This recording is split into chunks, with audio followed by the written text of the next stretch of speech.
The 11th Sunday Ordinary Time, 14th of June 2026.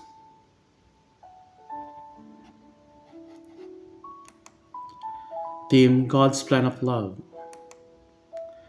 After all our great feast stretching from Easter to Corpus Christi, we now turn to ordinary time and are presented with Jesus spreading the gospel of the kingdom. Verse 35, which needed to have been included, and choosing his successors, the apostles, and giving them the character or the charter of the apostolate.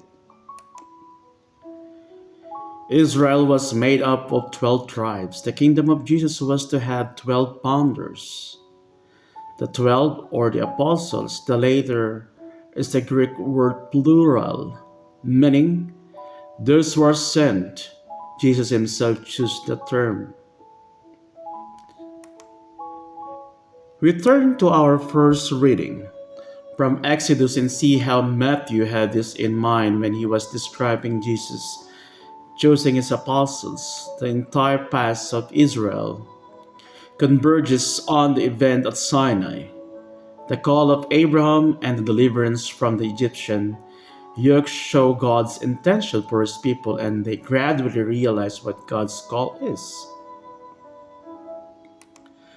The time has come for the people to respond to the divine preferences. The covenant is not a contract between equals and which offer and response are on the same level.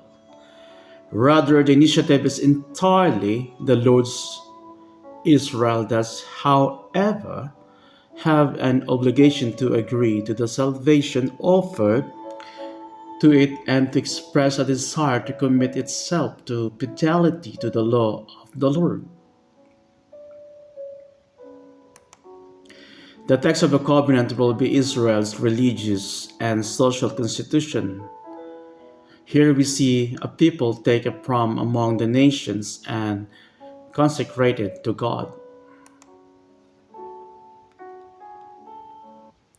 In the Gospel and the first reading, we see Jesus and God choosing a group of people to be their message to the world.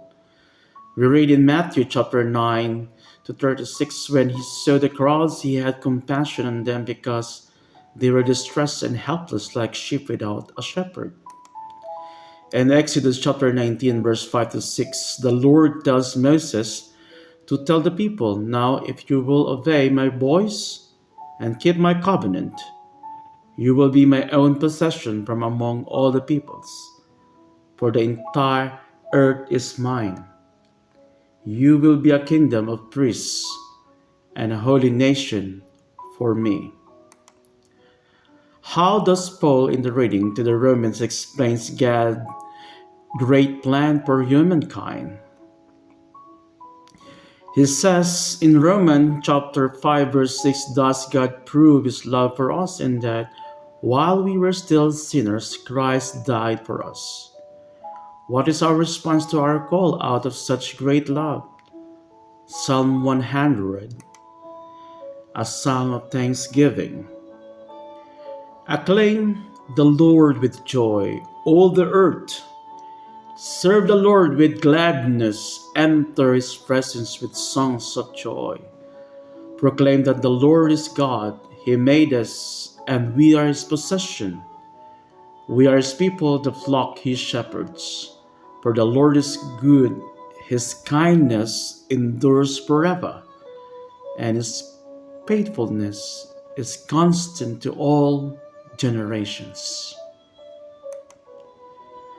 For reflection and discussion, does my heart sing Psalm 100 and thanksgiving for God's great plan of love through Jesus?